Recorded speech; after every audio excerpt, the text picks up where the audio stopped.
Israélien, c'est parti israélien.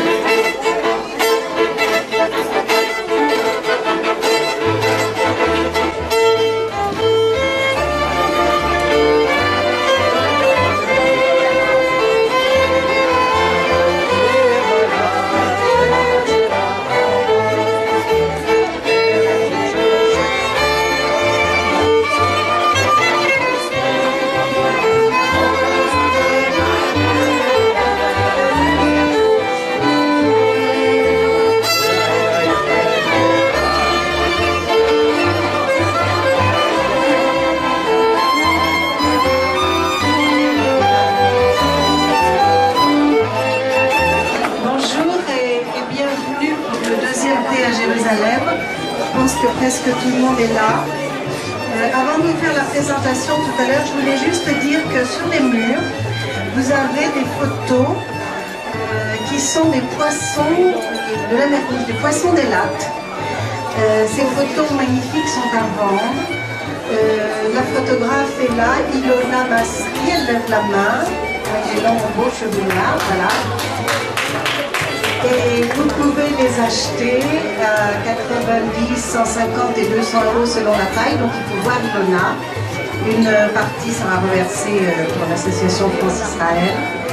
J'en profite tout de suite pour saluer la présence de M. Arié Avidor, ministre auprès de l'ambassade d'Israël, qui représente M. l'ambassadeur. On le remercie d'être là et on espère qu'il passera une bonne après-midi. Il nous dira également quelques petits mots tout à l'heure.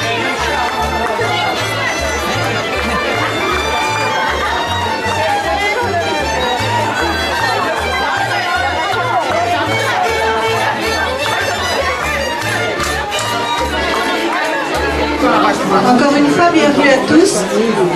Monsieur Fred Rottenberg, qui est le secrétaire général de l'association France-Israël, va vous expliquer un petit peu qui nous sommes et vous parler de notre voyage très proche. Merci beaucoup. Mesdames, Messieurs, Monsieur le Ministre, Mesdames, Messieurs, si je voulais être moderne, je vous dirais bienvenue à la Tea Party de l'association France-Israël. Bah, vous êtes des très bienvenus. Alors on m'a demandé de vous expliquer en quelques mots ce qu'était France-Israël. J'en suis moi le secrétaire général. Nous avons notre vice-président ici, le docteur Kahn, qui pourra compléter éventuellement. France-Israël est une association qui résulte de la fusion de deux associations, Alliance France-Israël et l'Association France-Israël elle-même. L'Alliance France-Israël avait une activité politique. Elle était présidée dans les années 70 par le général Koenig, qui l'a présidée jusqu'à sa mort. Lorsqu'il a pris sa retraite, le général Koenig n'a voulu avoir qu'une seule fonction officielle, celle de président de l'Alliance France-Israël. C'est vous dire s'il était attaché à Israël et au peuple juif. En 1987, les deux associations se sont réunies et ont fondé donc France-Israël, Alliance Générale Koenig. Le ministre Arié Avidor, ministre des Affaires économiques et scientifiques à l'ambassade, qui connaît très bien la France, puisqu'il a été consul, disait-il, à Marseille, va nous parler. Voilà. Merci. Merci, monsieur le secrétaire général. Madame la présidente, monsieur le vice-président, chers amis d'Israël, c'est effectivement un honneur et une très grande joie d'être ici parmi vous aujourd'hui.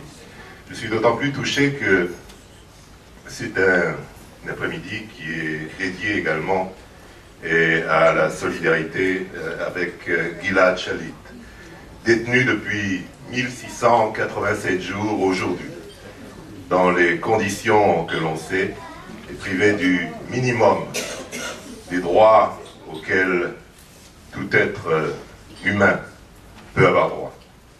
Et le contexte dans notre région, vous le savez, ces derniers temps, ces derniers jours même, devient encore plus complexe avec une situation qui se développe à nos portes, en Égypte, le plus important, le plus peuplé des États arabes, un pays avec lequel nous avons un traité de paix, mais un pays qui connaît aujourd'hui une situation totalement chaotique.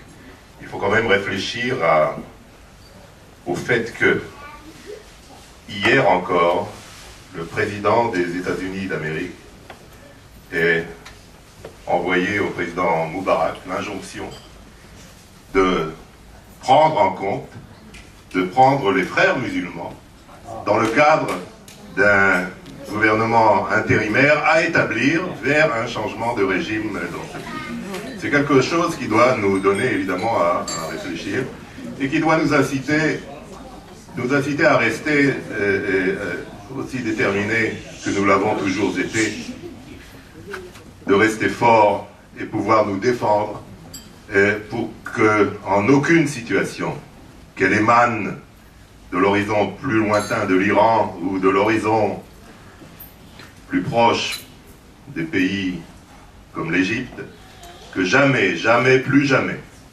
la sécurité d'Israël ne puisse être remise en question. Et vous avez, chers amis, ici un rôle important, parce que cette détermination d'Israël, sa force, sa puissance, et elle repose également sur l'amitié, notamment celle que vous lui portez, celle que vous lui manifestez, celle que vous nous manifestez, et que vous continuez et vous continuerez à nous manifester de manière si dynamique. Je voudrais réellement, du fond du cœur, vous remercier pour votre action et pour les sentiments qui sont les vôtres à notre égard. Merci encore à tous ceux qui sont ici avec nous aujourd'hui. Merci à tous du fond du cœur. Toda Rabba.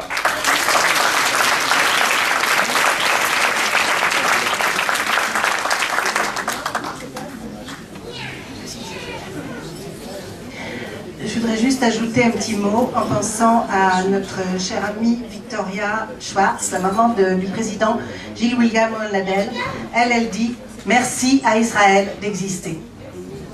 שחר יונה, ראשך מלך ללי, בחיל הבוקר שושנה,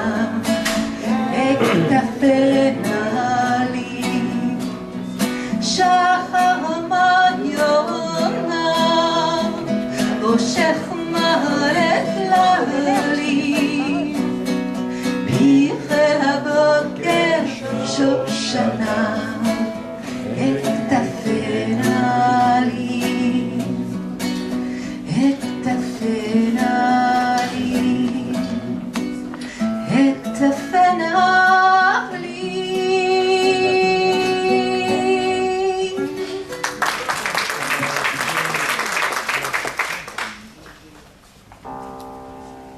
Et s'échappent de moi, comme des êtres vivants. Ils s'assemblent entre eux, me racontent leur histoire.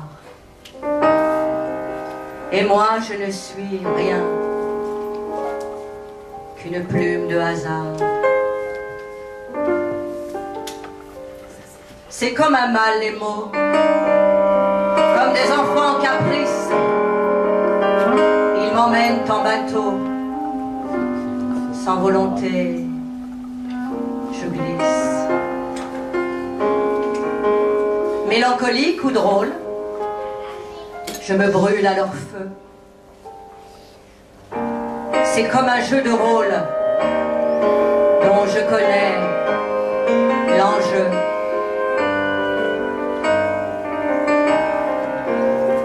Mais quel joli voyage, univers sans limite, sans époque et sans âge. L'émotion pure m'invite. Je voudrais d'abord saluer l'initiative de France Israël, vous remercier vous, chacun, indépendamment des uns, pour vous dire, vous rappeler, vous souligner que malgré le luxe relatif dans lequel nous évoluons tous, il y a des situations très très difficiles, que notre mobilisation, même si vous avez déjà entendu ce discours et qui vous paraît éculé, vous savez très bien que les attaques contre Israël, la désinformation contre l'aspect politique, social, économique, mais aussi, et c'est nouveau, il y a une nouvelle dimension, il y a un révisionnisme, un négationnisme contre l'histoire d'Israël. Je ne vous rappellerai pas l'épisode qui s'est terminé par un vote à l'UNESCO où même les lieux de culte, les lieux les plus saints du judaïsme sont contredits. Donc nous avons le devoir impérieux ici, et nous sommes très utiles ici. Nous n'avons pas de complexe à avoir parce que nous sommes ici, si et seulement si nous sommes actifs, comme vous l'êtes aujourd'hui, et comme nous devons l'être encore plus auprès de nos amis. Auprès de nos amis, mais au-delà de nous, auprès de nos amis non juifs. Parce qu'il ne faut pas négliger que nous sommes une minorité et que c'est la majorité que nous avons à convaincre, ce qui ne fait de notre mission que quelque chose de plus difficile. Mais nous sommes habitués aux difficultés. Le peuple juif a traversé toutes les difficultés. Si nous nous mettons en regard des tragédies vécues par notre peuple, ce que nous avons à vivre aujourd'hui, je crois que nous pouvons le faire. Alors je crois que notre mission, avec France Israël, et en dehors des manifestations organisées par France Israël, c'est chacun, en tant que particulier que privé, d'expliquer avec des mots simples et des arguments percutants quelles sont les raisons pour lesquelles Israël est et restera une démocratie, et que quand Israël, la démocratie et les démocrates un par un, et Gilad Shalit par exemple en particulier, sont attaqués, nous avons tous le devoir de les défendre. Nous avons un travail à faire auprès de nos amis non juifs. Ne l'oubliez jamais, que vous soyez à un déjeuner, à un dîner, à un cocktail. Peut-être que parmi vos amis, vous découvrirez qu'il y en a certains que vous ne qualifierez plus d'amis, mais au moins vous saurez qui vous entoure. Merci de ne pas oublier cela. Voici la lettre d'Aviva. C'est mon enfant, le premier souffle auquel j'ai donné vie, que mon corps ait engendré, que j'ai respiré et aimé.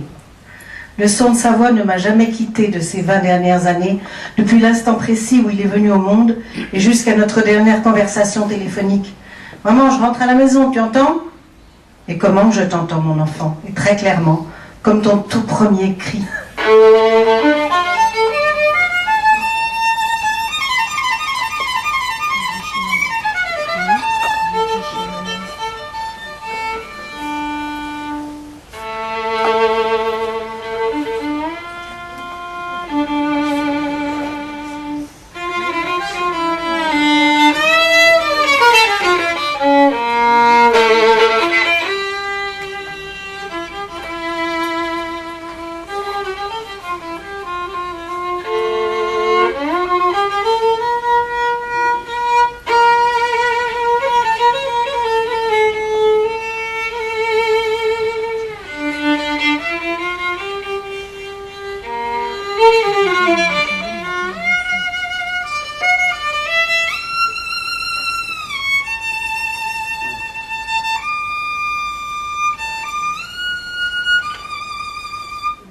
La meilleure façon d'apprendre une langue, c'est de la chanter.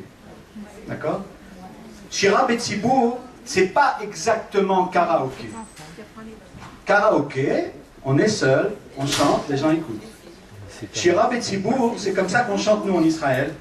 Tout le monde là exactement comme on est. Dans un restaurant, dans un café, n'importe où, tous les lieux publics, même les lieux privés.